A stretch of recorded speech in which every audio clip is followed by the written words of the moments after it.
हरे कृष्णा।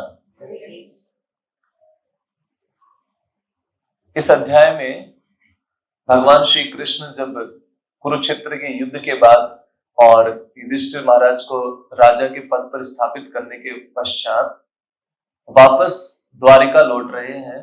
और अब तक क्योंकि भगवान श्री कृष्ण उन भक्तों के साथ में थे, सभी पांडवों के साथ में थे, तो काफी उनके लिए, एक भक्त के लिए भगवान का सानिध्य जो है वो सबसे महत्वपूर्ण होता है। और अब भगवान वापस द्वारका लौट रहे हैं। ये देखकर जो है भक्त जो है उनका दिल मान नहीं रहा है कि भगवान को जाने के लिए अलाउ करें, एक तरह से भगवान से निवेदन करें, किसी तरह से उनको रोक सकें वापस यहीं पर। कुंती महारानी जो है वो विशेषतः है भगवान श्री कृष्ण से बहुत ही सुंदर प्रार्थनाएं करती हैं उनको वापस रोकने के लिए कि वो द्वारका ना जाए। और यहाँ पर भक्ति के कुछ बहुत ही महत्वपूर्ण सिद्धांत हमें देखने को मिलते हैं। उन महत्वपूर्ण सिद्धांतों में सबसे महत्वपूर्ण क्या है, जैसे कि पिछले श्लोक में आप लोगों ने सुना होगा, विपदः सन्तु ता शाश्वत तत्र तत्र जगत गुरो। विपदः सन्तु, हम जब भी भगवान के पास आते हैं, प्रार्थनाएं करते हैं, तो हम लोग प्रार्थना करते हैं भगवान मेरे जीवन में कोई संकट ना हो, मुझे कोई परेशानी ना आए, धन दौलत टाइम पे आता रहे, घर परिवार सब बना रहे। इस तरह की हम लोग प्रार्थनाएं करते हैं। लेकिन कुंती महारानी और पांडव जिन्होंने की इतने सारे कष्ट सहे, उन कष्टों को सहने के बाद में भी कुंती महारानी फिर से यही कर रही है, विपदा संतु ता शाश्वत। भगवान मेरे जीवन में विपदाएं संतु होने दीजिए, शाश्वत, केवल एक दिन या 2 दिन के लिए नहीं, हमेशा शाश्वत मेरे जीवन में चाहे तो विपदाएं आए, क्योंकि अब आप जा रहे हैं, ये मेरे लिए ज्यादा बड़ी विपदा है। विपदा संतु ता शाश्वत तत्र तत्र जगत गुरु, क्योंकि उन सब विपदाओं में आप मेरे साथ हैं। आपका सानिध्य उन विपदाओं से कहीं ज्यादा अच्छा है। मतलब अगर आपका सानिध्य है तो ऐसी विपदाएं भी विपदा नहीं लगती है। और सबसे महत्वपूर्ण चीज जो कि उन्होंने अभी तक अनुभव किया, उन विपदाओं में भी उस चीज को वो गंवाना नहीं चाहती हैं। वो क्या है, भवतो दर्शनम यत् स्यात्, कि आपका जो दर्शन है वो लाभ मुझे हमेशा मिल रहा था उन विपदाओं में भी, इसलिए वो मेरे लिए ज्यादा महत्वपूर्ण है। भवतो दर्शनम यत् स्यात् अपुनर्भव दर्शनम, क्योंकि मुझे अगर आपका दर्शन लाभ होगा तो इस भौतिक जगत का दर्शन करने का वापस बार बार जरूरत नहीं है। ध्रुव महाराज भी जब उनके पिताजी से, उनकी जो स्टेप मदर है उनसे नाराज होकर, जब गुस्सा होकर जब जंगल में चले जाते हैं और बहुत तपस्याएं करते हैं, किसके लिए, राज्य की प्राप्ति के लिए, कि अपने पिता से भी बड़ा साम्राज्य प्राप्त करूंगा मैं। क्षत्रिय का खून खोलने लगता है कि भी मेरे को ऐसे तिरस्कार कैसे किया। इस तरह से वो बड़ी अच्छे से जाके जंगल में वो तपस्या करते हैं बड़ा साम्राज्य प्राप्त करने के लिए। और उसी भौतिक इच्छा से उन्होंने जब शुरुआत किया, लेकिन 6 महीने तक की जो तपस्या है उसके बाद जब उन्होंने भगवान विष्णु के दर्शन किए, उन दर्शनों को करने के बाद में ध्रुव महाराज क्या कहते हैं, काचम विचिन्वन अपि दिव्य रत्नम। मैं किन चीजों की अभिलाषा कर रहा था, काचम विचिन्वन, विचिन्न मतलब जो टूटे हुए हैं, बिखरे हुए कांच के टुकड़े जो हैं, मैं उनकी अभिलाषा कर रहा था। और मुझे क्या प्राप्त हुए हैं, अभी दिव्य रत्नम, मुझे भगवान प्राप्त हुए, क्या है, दिव्य रत्न। और मैं कहा, टूटे हुए कांच के टुकड़ों की अभिलाषा कर रहा था। इस तरह से ध्रुव महाराज कहते हैं, स्वामिन कृतार्थो अस्मिन् वरम न याचे, कि भगवान मुझे ये कोई वरदान नहीं चाहिए आपसे, मुझे कोई साम्राज्य नहीं चाहिए, मुझे कोई भौतिक ऐश्वर्य नहीं चाहिए। जबकि उन्होंने शुरुआत जो तपस्या जिस पर्पज के लिए किया था, जिस उद्देश्य के लिए किया था, वो यही था। तो इससे ये एक बहुत ही महत्वपूर्ण चीज स्थापित होती है कि जो सही में जो जानते हैं भक्ति को, सही में जिनको भक्ति का ज्ञान है, वो भौतिक ऐश्वर्य, भौतिक इच्छाओं, इनके लिए जो है कभी भी भक्ति नहीं करते। भक्ति का जो उद्देश्य है वो भौतिक साम्राज्य, भौतिक ऐश्वर्य ये सब प्राप्त करना नहीं है। और एक भक्त के लिए भगवान का जो दर्शन लाभ है, भगवान का जो सानिध्य है, वो ज्यादा महत्वपूर्ण है इन सारे भौतिक वस्तुओं से। और इसी चीज को आज कुंती महारानी श्लोक में कह रही है, जन्म ऐश्वर्य श्रुता श्रीभिः, कि भगवान ये जो भौतिक जो चीजें हैं जिनको लेकर हम लोग बड़ा गर्व महसूस करते हैं, किन किन चीजों को लेकर? जन्म, मेरा जन्म जो है इस महान कुल में हुआ है, मैं इस कुल में जन्म लिया हूं, मैं कुलीन हूं, ये सब सारे जो है ये क्या है? भौतिक ऐश्वर्य। और कौन कौन से भौतिक होते हैं? ऐश्वर्य, मेरे पास नौकर चाकर, खाने पीने का सब पूरा महल है, मेरे पास रहने की व्यवस्था ऐसी है, ऐसा ऐश्वर्य है मेरे पास। जन्म, ऐश्वर्य, श्रुता, श्रुता मतलब मैं बहुत बुद्धिमान हूं, बहुत सारे मैं लोगों से डिबेट कर सकता हूँ, बहुत अच्छे से बात करके लोगों को, इतना सुंदर मैं वक्ता हूं कि लोगों को मैं आकर्षित कर सकता हूँ, लोग मेरे फॉलोअर्स हैं बहुत सारे। तो इस तरह से करके मैं क्या हूँ? श्रुता, बहुत बुद्धिमान हूँ, मुझे कई सारे श्लोक आते हैं, मेरे शास्त्रों का पूरा ज्ञान है, और इस तरह से मैं लोगों को मतलब लोगों को मैं अपना फॉलोअर बना सकता हूँ, इस तरह से करके अपना समाज में मैं दिग्विजय पंडित जैसा मैं कहलाऊंगा। इस तरह से करके श्रुता, अपने आप को बहुत बुद्धिमान, जो बुद्धिमता जो थी वो भी एक भौतिक लाभ है। देन श्री, सुंदरता, मैं बहुत सुंदर हूं मैं। तो ये जो चारों चीजें हैं, जन्म, ऐश्वर्य, श्रुता, श्री भी, ये चार चीजें जो है ये क्या करती है भौतिक जगत में? एद मान मदह पुमान, मदह क्या करती है? व्यक्ति को पागल कर देती है। वो अपने आप को समझ नहीं पाता कि मैं कौन हूं, वो अपने आप को केवल इन्हीं चीजों से अपनी पहचान बना के रखता है। किन चीजों से? मैं अच्छे कुल का हूं, मेरे पास बहुत सारा ऐश्वर्य है, मेरे पास बहुत बुद्धिमता है, या मैं बहुत सुंदर हूं, ये अपनी पहचान वो बताता है वो व्यक्ति। वो कभी भी ये पहचान नहीं बताता कि वो भगवान का सेवक हो। जो भगवान का भक्त होता है वो अपनी असली जो पहचान है, वो कौन सी पहचान है? भगवान का सेवक। ये जो पहचान है इसमें ज्यादा गौरवान्वित महसूस करता है, बजाय कि ये बताने के कि मैं महान कुल में हूँ, तो बहुत बुद्धिमान हूँ, तो बहुत सुंदर हूँ, मेरे पास बहुत सारा ऐश्वर्य है।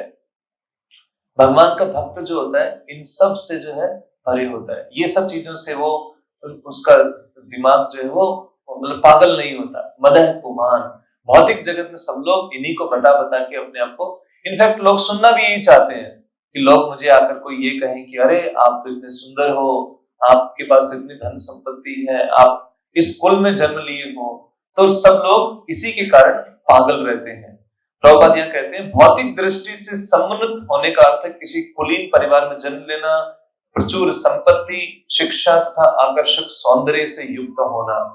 सारे भौतिकतावादी लोग इन सारे भौतिक ऐश्वर्यों को प्राप्त करने के पीछे पागल रहते हैं। इसी को भौतिक सभ्यता की उन्नति कहा जाता है। आज के समय अगर हम ये कहें कि उन्नति किसे कहते हैं, तो ये चार चीजों पे निर्धारित करते हैं लोग। इनफैक्ट जब हम किसी बच्चे को स्कूल में भेजते हैं, छोटे बच्चे को, तो पेरेंट्स भी कभी उसको इस चीज के लिए अप्रिशिएट नहीं करते कि उसने कुछ कैरेक्टर वाइज कुछ अच्छा काम किया है। हमेशा हम किस चीज के लिए अप्रिशिएट करते हैं कि किसको कितने नंबर आए तुम्हारे क्लास में, टॉप किया कि नहीं किया, या कितना किसको, इवन हमारे कुछ कोर्सेज भी ऐसे होते हैं कि कितना दूसरों को बेवकूफ बना सकते हैं, तो उतना ज्यादा वो इंटेलिजेंट है, कैसे मार्केटिंग स्किल यूज करके उसको बेच के आ गया, या तो इन चीजों को ज्यादा जो समाज में बढ़ावा देते हैं।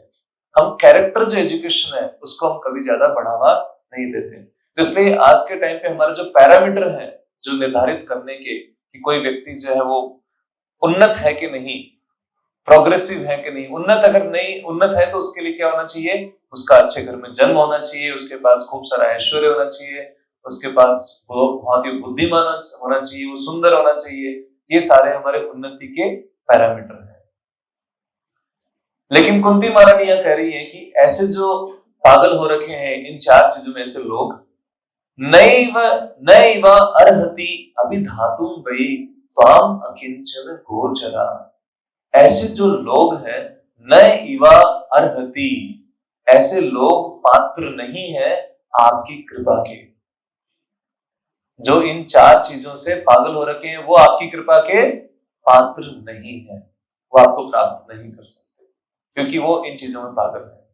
नई बार हती अभी धातुम वे त्वाम, क्योंकि आप जो है वो क्या है, अकिंचन गोचरम। अकिंचन गोचरम मतलब आप अकिंचन का मतलब, किंचन का मतलब थोड़ा कुछ तो है, और अकिंचन मतलब जिसके पास कुछ भी नहीं है। अकिंचन, अकिंचन गोचरम, आप जो है उन लोगों के द्वारा सरलता से प्राप्त किए जा सकते हैं जो इन भौतिक दृष्टि से दरिद्र हैं। भौतिक दृष्टि से दरिद्र है, उनके पास हो सकता है अच्छा कुल ना हो, उनके पास अच्छा ऐश्वर्य ना हो, उनके पास अच्छी बुद्धिमत्ता ना हो, उनके पास बहुत अच्छा सुंदरता ना हो। ऐसे लोग जो हैं, लेकिन आपके अगर बहुत अच्छे भक्त हैं वो, तो आप उनके द्वारा सरलता से प्राप्त किए जा सकते हो।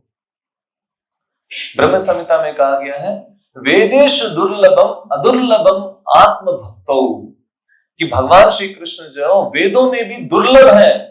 जैसे यहाँ पे एक शब्द आता है श्रुता, मतलब जो बहुत बुद्धिमान है वेदों का, जिसके पूरा ज्ञान पता है उनको, कैसे कौन सा श्लोक कहाँ आता है, कैसे कोटेशन से, सारे उनको सब पता है, लेकिन फिर भी वो भगवान श्री कृष्ण को कृपा नहीं प्राप्त कर सकते। वेदेश दुर्लभम अदुर्लभम, लेकिन भगवान दुर्लभ नहीं है किसके लिए, आत्म भक्तों, अपने भक्तों के लिए दुर्लभ नहीं है। इसी तरह से जन्म, तो क्या जन्म अच्छे परिवार में होगा, ब्राह्मण कुल में होगा, जिसको कि अच्छा कुलीन माना जाता है, क्या वहां अगर जन्म लेगा तब वो भगवान का भक्त बन पाएगा? अच्छा नहीं। हमारे पास ऐसे कई उदाहरण हैं। चैतन्य महाप्रभु के टाइम पे हम देखते हैं श्रीला हरिदास ठाकुर, जो कि इवन मुस्लिम परिवार में जन्म लिए थे, और इतना खुद अपने आप को इतना उनकी खुद की इतनी ह्यूमिलिटी, विनम्रता थी, जिसकी वजह से वो कभी जगन्नाथ जी के मंदिर के अंदर प्रवेश नहीं करते थे, ये सोचकर कि मैं तो अधम परिवार में जन्म लिया हूं, मैं इस योग्य नहीं हूं कि जगन्नाथ जी के मंदिर में प्रवेश कर सकूं। इनफैक्ट इसी तरह से सनातन गोस्वामी, रूप गोस्वामी, इवन दो उनका जो जन्म है वो सारस्वत ब्राह्मण परिवार में हुआ था, लेकिन बाद में क्योंकि वो एक मुस्लिम शासक के गवर्नमेंट में प्राइम मिनिस्टर और वहां पर मिनिस्टर्स थे, तो इस वजह से क्योंकि उन्होंने मुस्लिम राजा के अंडर काम किया था, इसलिए अपने आप को क्या समझने लगे थे, अछूत, अपने आप को खुद को ऐसा। तो इस भावना के साथ वो भी जो है जगन्नाथ जी के मंदिर में प्रवेश नहीं करते थे, सनातन गोस्वामी। लेकिन हरिदास ठाकुर के पास डेली स्वयं जगन्नाथ जी दर्शन देने जाते थे। कौन थे? चैतन्य महाप्रभु। श्री चैतन्य महाप्रभु की। चैतन्य महाप्रभु हरिदास ठाकुर को दर्शन देने स्वयं जाते थे उनके पास जगन्नाथ जी का प्रसाद लेकर। हरिदास ठाकुर को बाहरी दृष्टि से हरिदास ठाकुर अपने आप को अयोग्य समझते थे, लेकिन हरिदास ठाकुर को चैतन्य महाप्रभु ने क्या उपाधि दी है, कोई बता सकता है? नामाचार्य की, जिन्होंने नाम को जो है इस तरह से प्रचारित किया है। तो जन्म जो है वहां पर महत्वपूर्ण नहीं है। इसी तरह से हरिदास ठाकुर जब अद्वैत आचार्य के घर जाते हैं मायापुर में, शांतिपुर में, वहां पर आप लोग गए हैं कुछ लोग शांतिपुर? हाँ, बहुत अच्छा। तो शांतिपुर में अद्वैत आचार्य के घर जब हरिदास ठाकुर वहां जाते हैं, तो क्योंकि अद्वैत आचार्य एक कुलीन ब्राह्मण परिवार के हैं और उनको अपने पितरों को श्राद्ध के लिए उन्होंने प्रोग्राम किया और उसमें ब्राह्मणों को भोजन कराना होता है। तो उस भोजन के लिए अद्वैत आचार्य ने किनको चुना? हरिदास ठाकुर को। तो जब हरिदास ठाकुर को वो भोजन कराते थे, तो हरिदास ठाकुर को थोड़ा ऐसा संकोच सा हुआ कि किनके लिए? अद्वैत आचार्य के लिए। तो संकोच क्यों हुआ? क्योंकि अद्वैत आचार्य एक ब्राह्मण परिवार कुल में रहते हैं, वहां पर आस पड़ोस सब लोग हैं, तो वो लोग अद्वैत आचार्य के बारे में भला बुरा बोलेंगे कि भाई ये कैसा आदमी, ब्राह्मणों को न भोजन करा के किनको भोजन करा रहे हैं, किसी अधम परिवार के, जो ब्राह्मण तो नहीं, ऐसे करके। तो वहां पर अद्वैत आचार्य जो है बहुत अच्छे से इस चीज को समझाते हैं, क्योंकि अद्वैत आचार्य खुद एक बहुत बड़े विद्वान हैं, तो वो इस चीज के बारे में अच्छे से अपन को समझाते हैं। मैं कुछ श्लोक वहां पे चैतन्य चरितामृत से कोट करूंगा। गंगा तीरे गोपा करी निर्जने तारे दिला, भागवत गीतार भक्ति अर्थ सुनाइला, आचार्य घरे नित्य भिक्षा निर्वाहन, दुई जना मिली कृष्ण कथा आस्वादन। तो अद्वैत आचार्य एवं हरिदास ठाकुर वहां पर बहुत चर्चा करते थे कृष्ण कथा पर। हरिदास ठाकुर कहते हैं, गोसाई करी निवेदन, मैं आपसे निवेदन करता हूं, मोरे प्रत्यह अन्न देह कौन प्रयोजन, आप मुझे अन्न क्यों देते हैं, मतलब आप मुझे भोजन क्यों करवाते हैं, मैं तो ब्राह्मण भी नहीं हूं। महा महा विप्र एहा कुलीन समाज, आपका जो समाज है बड़ा कुलीन समाज है, और इस कुलीन समाज में महा महा विप्र, बड़े बड़े ब्राह्मण हैं आपके समाज में, यहाँ पर आप मुझे क्यों बुलाकर आप मुझे भोजन कराते हैं। नीचे आदर करा ना वास है भय लाज, आप मुझे नीच को, मुझे आप आदर करते हैं, मेरा नीच का आप सम्मान करते हैं, ना वास है भय लाज, कोई भय लाज का ध्यान ना रखे। मतलब अद्वैत आचार्य आप जो है भय और लाज का ध्यान ना रखे, मुझ अधम को जो है आप भोजन कराते हैं, ब्राह्मण भोजन कराते हैं, और जबकि आपके कुलीन समाज में इतने महान महान ब्राह्मण हैं। अलौकिक आचार तोमार कहीं ते पाई भय, आपका जो आचरण है ये अलौकिक है, बहुत दिव्य है, लेकिन से कृपा करीबा याते मोर रक्षा है। आचार्य कहे ना, फिर अद्वैत आचार्य बताते हैं कि उनका क्या समझ है इस बारे में कि क्यों वो हरिदास ठाकुर को ब्राह्मण भोजन कराते हैं। तुम्ही न करिया भय, आप भय ना करें, हरिदास ठाकुर को बोलते हैं। सेई आचरीबा यही शास्त्र मत होए, सेई आचरीबा मतलब जो भी मैं आचरण कर रहा हूं वो क्या है, शास्त्र मत है, मैं शास्त्रों के विरुद्ध कार्य नहीं कर रहा हूं आपको भोजन करा के। कई बार लोगों को लगता है ना कि नहीं ब्राह्मण भोजन मतलब ब्राह्मण कुलीन, नहीं, अद्वैत आचार्य कह रहे हैं कि आपको भोजन करा के, अद्वैत आचार्य जो है वो कोई साधारण व्यक्तित्व नहीं है। अद्वैत आचार्य वो व्यक्तित्व है जिन्होंने स्वयं भगवान श्री कृष्ण को यहाँ अवतार लेने के लिए बुलाया चैतन्य महाप्रभु के रूप में। वो अद्वैत आचार्य हमारे सामने असली ब्राह्मण की यहाँ पर जो स्थिति है उसको स्पष्ट कर रहे हैं। तुम्ही खाइले है कोटि ब्रह्मांड भोजन, एत बोली शाद पात्र कराइला भोजन, आपको अगर मैं भोजन कराऊंगा तो उससे क्या होगा, कोटि ब्रह्मांड भोजन, करोड़ों ब्रह्मांड, सॉरी कोटि ब्राह्मण भोजन, करोड़ों ब्राह्मणों को भोजन कराने के तुल्य है आपको भोजन कराना। ऐसा किसके लिए बोल रहे हैं, हरिदास ठाकुर के लिए। सो हरिदास ठाकुर क्यों ऐसा बोल रहे हैं अद्वैत आचार्य, क्योंकि एक वैष्णव की जो स्थिति होती है वो इवन ब्राह्मण से भी ऊपर होती है, इसलिए करोड़ों ब्राह्मणों को भोजन कराने से श्रेष्ठ है हरिदास ठाकुर जैसे एक वैष्णव को भोजन कराना। जगत निस्तार लागी करे न चिंतन, अवैष्णव जगत के मने भइबे मोचन, कृष्ण अवतारिते अद्वैत प्रतिज्ञा करिला, जल तुलसी दिया पूजा करिते नारिला। तो इस तरह से यहाँ पर अद्वैत आचार्य ने बहुत स्पष्ट किया है कि जन्म जो है वो बाधा नहीं है किसी के अच्छा भक्त बनने में, और हमें किसी भी कुल में कोई भी जन्म लिया हो कहीं पर भी, उससे निर्धारित नहीं होता उसकी भक्ति का स्तर क्या होगा। इसलिए भागवतम में आता है अहेतु की अप्रतिहता, जो भगवान की भक्ति होती है वो अप्रतिहता, मतलब आपको किसी भी स्थिति में उसको आप ऐसा नहीं बोल सकते कि इसके कारण ये भक्ति नहीं कर पाया, क्योंकि ये यहां जन्म लिया था इसलिए भक्ति नहीं कर पाया, क्योंकि ये सुन नहीं सकता था इसलिए भक्ति नहीं कर पाया, क्योंकि ये बोल नहीं सकता था इसलिए भक्ति नहीं कर पाया, क्योंकि ये अच्छे कुल में जन्म नहीं लिया इसलिए भक्ति नहीं कर पाया, या इसके पास ऐश्वर्य नहीं था इसलिए भक्ति नहीं। इनफैक्ट भगवत गीता में भगवान ने इतना सिंपल प्रोसेस हमको दिया है, पत्रम पुष्पम फलम तोयम यो मे भक्त्या प्रयच्छति पत्रम पुष्पम। प्रभुपाद जी कहते हैं एक पत्ता, पुष्प, फल और जल, ये चीजें तो इतनी साधारण तरीके से किसी को भी उपलब्ध है इस प्रकृति के अंदर। सो क्या हम एक पत्ता भगवान को ऑफर नहीं कर सकते, तुलसी पत्र? क्या हम जस्ट एक गिलास जल भगवान को ऑफर नहीं कर सकते? क्या इतना भी हमारे अंदर सामर्थ्य नहीं है? भगवान ने ऑलरेडी हम सबको सब कुछ दिया है, इतना चीजें। सो वो भी भगवान ने ही हमको उपलब्ध करवाया है। जैसे कि हम गंगा जी में जल लेके गंगा जी में वापस अर्पण करते हैं, तो एक्चुअली वो गंगा जी का ही पानी है, गंगा जी को पानी लेकर गंगा जी में अर्पण करते हैं।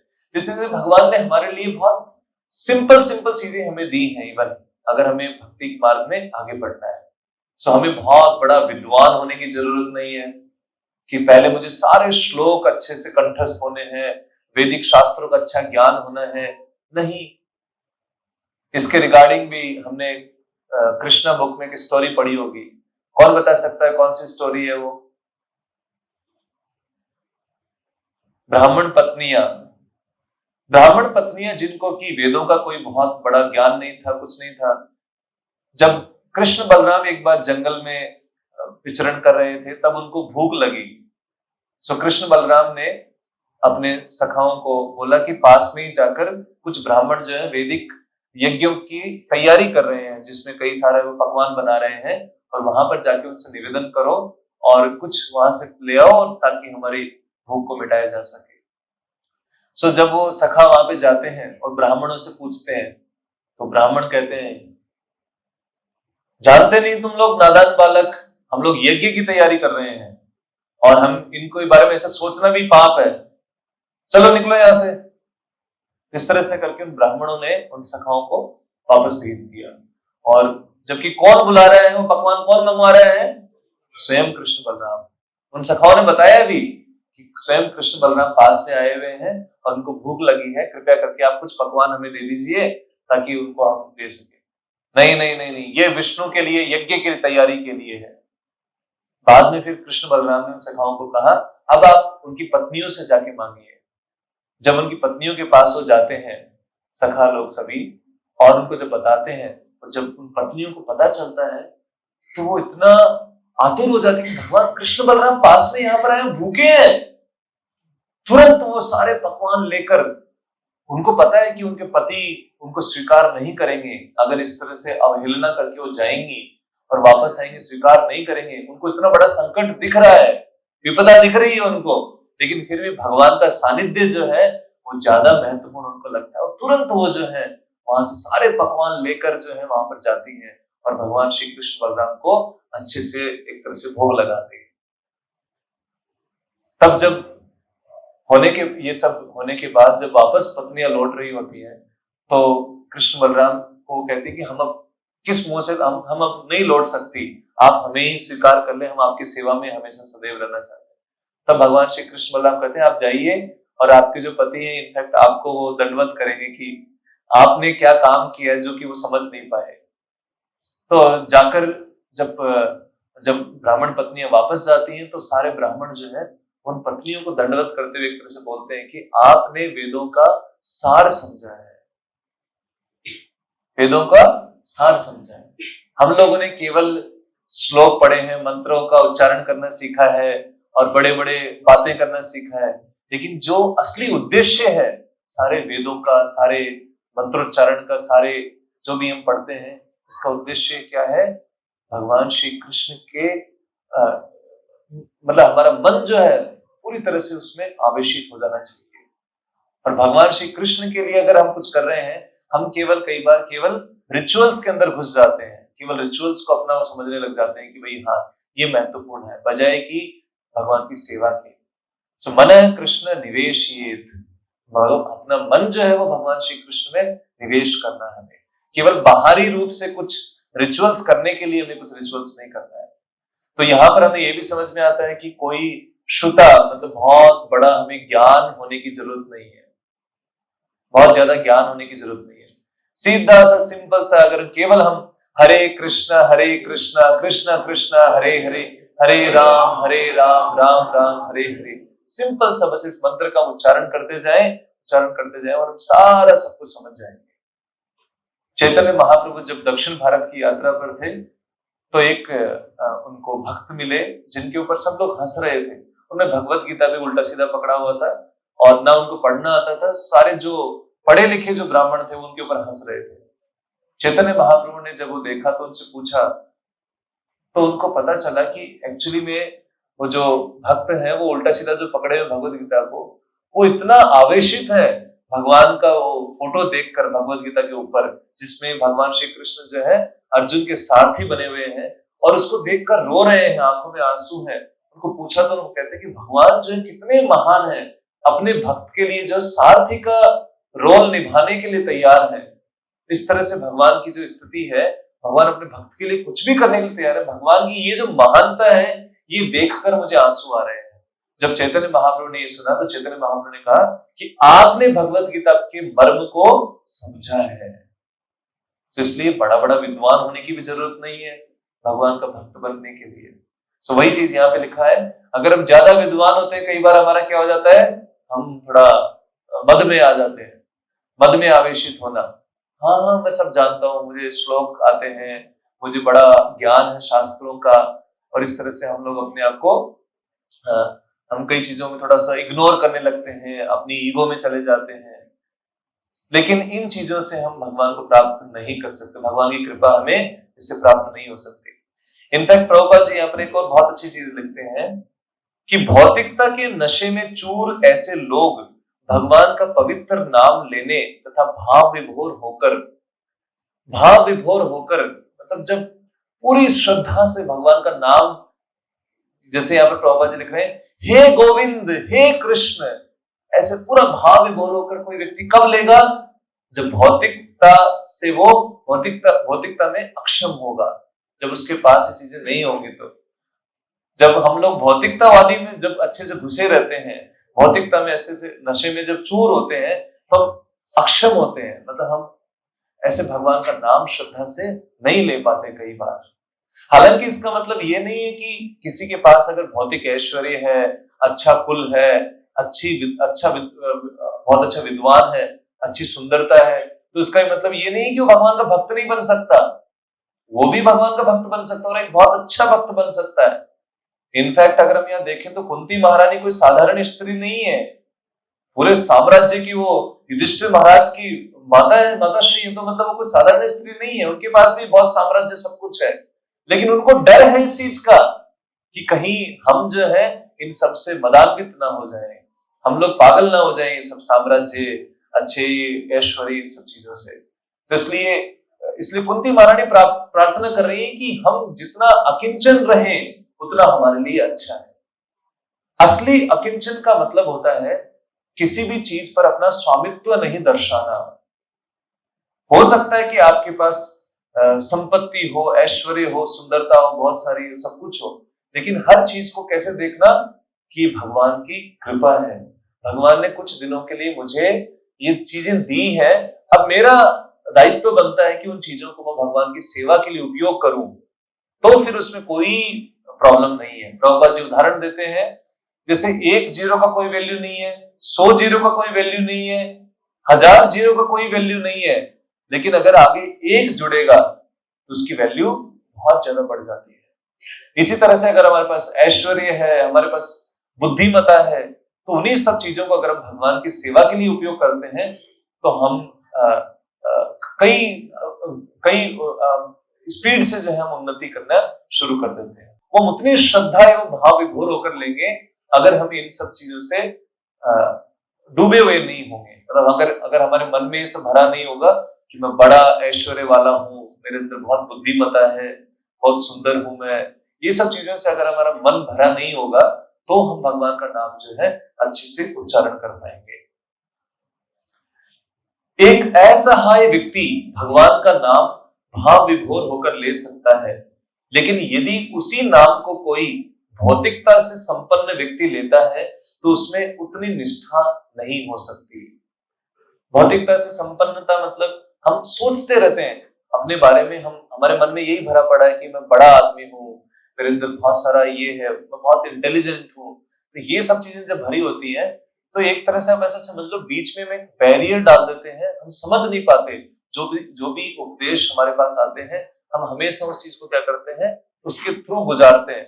हम उस तरह से उसको एनालाइज करने लगते हैं कि मेरी जो महानता है वो तो डिस्टर्ब नहीं होगी ना भक्ति करने से, मैं कहीं छोटा आदमी तो नहीं हो जाऊंगा, कहीं मैं कहीं बुद्धिमत्ता तो मेरी कम नहीं हो जाएगी अगर मैं भक्ति करूंगा तो हम ये सब चीजों से अपने आप को तोलने लगते हैं।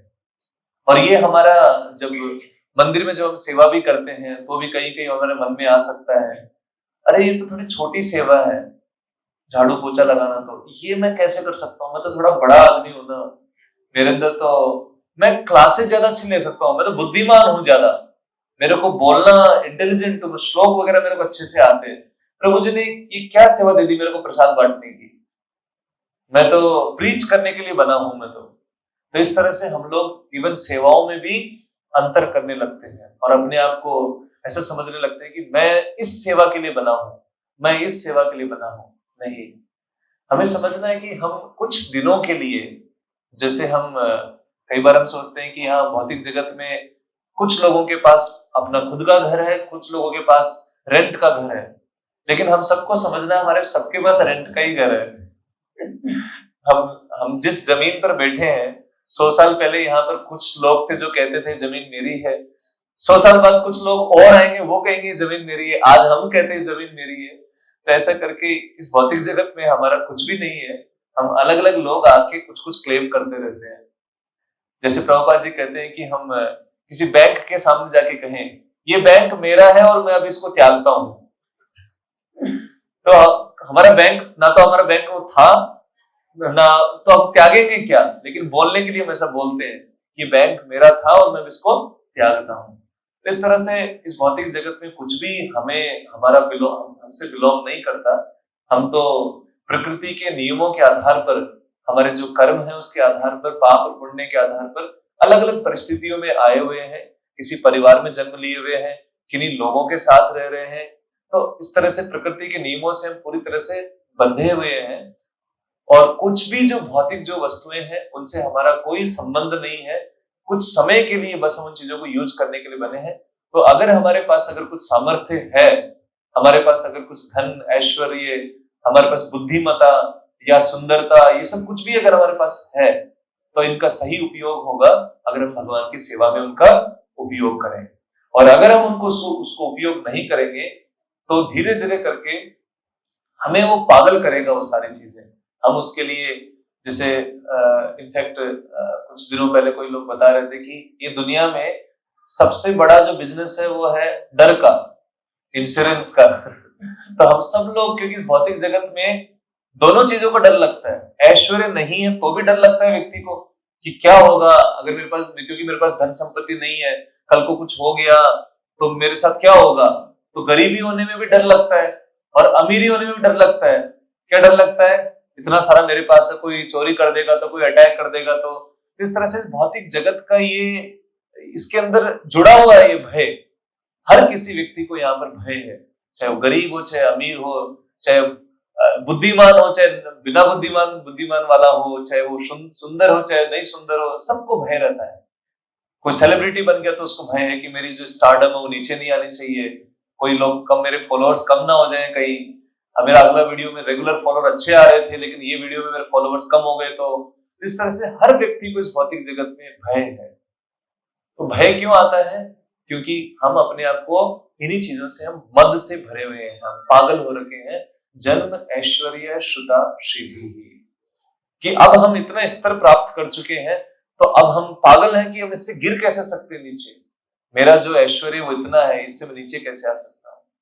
तो इस तरह से करके हम कॉन्स्टेंटली इन चीजों में जब घुसे रहते हैं तो हमारी निष्ठा जो है भक्ति करने की वो उतनी नहीं आती।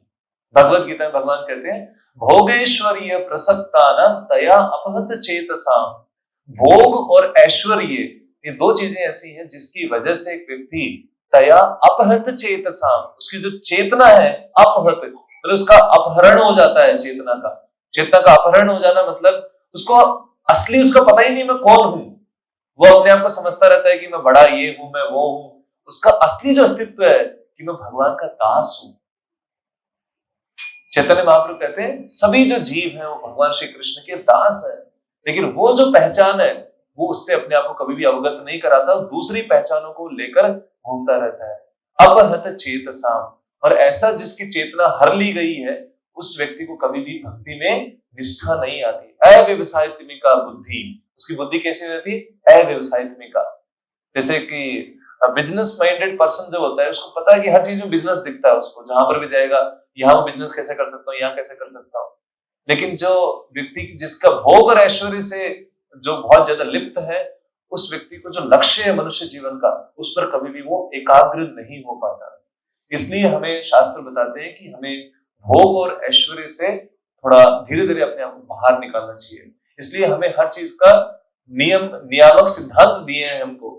खाने का नियामक सिद्धांत दिया है, सोने का नियामक सिद्धांत है, हर चीज का नियामक सिद्धांत है इस भौतिक जगत में, खाना सोना उठना सब चीजों का।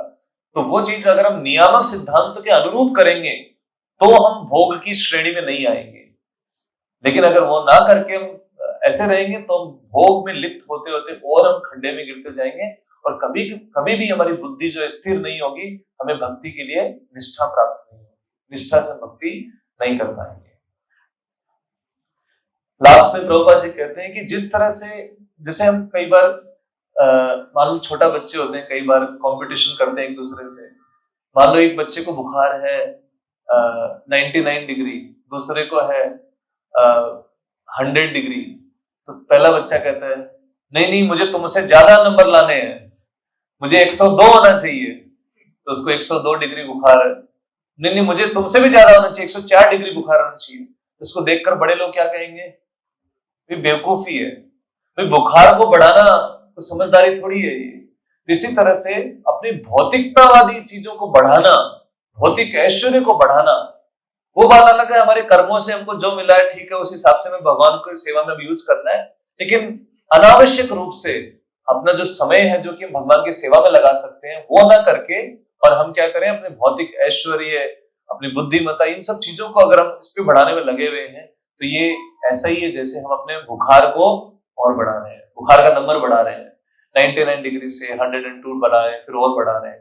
तो प्रभुपाद जी कहते हैं कि हमें ज्यादा से ज्यादा जो समय है हमारा, वो हमें आध्यात्मिक उन्नति की तरफ लगाना चाहिए, ना कि अपने भौतिक बुखार को बढ़ाने के। इसी के साथ में मैं अंत करता हूँ। किसी के कुछ प्रश्न हो तो पूछ सकते हैं।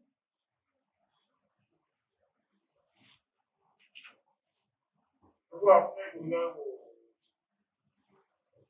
वो उच्च कुल में भगवान स्वयं को कहते हैं कि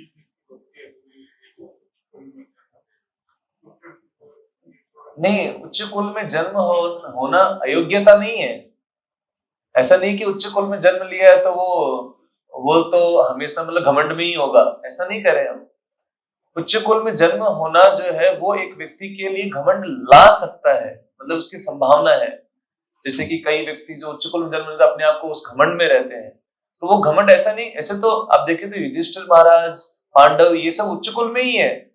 मतलब जिस तरह से उस कुल की अगर बात करें तो बहुत ही वैदिक साहित्य में बहुत ही उच्च कुल माना गया उसको।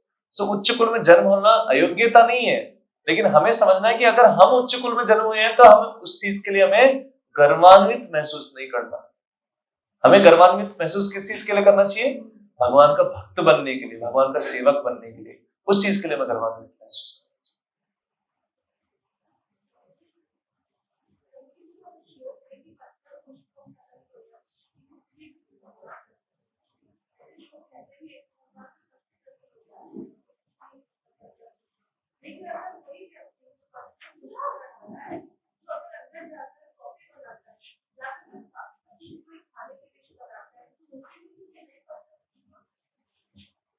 नहीं, उनको दोनों काम नहीं करने, एक तरफ पाप करते जाओ और एक तरफ वो तो उस भक्त के लिए जिसके पास कुछ भी नहीं है।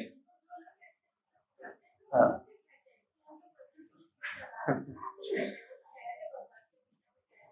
नहीं नहीं, तो गीता में जो कह रहे हैं भगवान, उनको पूरी बातें माननी है, एक बात नहीं पकड़नी, सारी बातें माननी है उनको।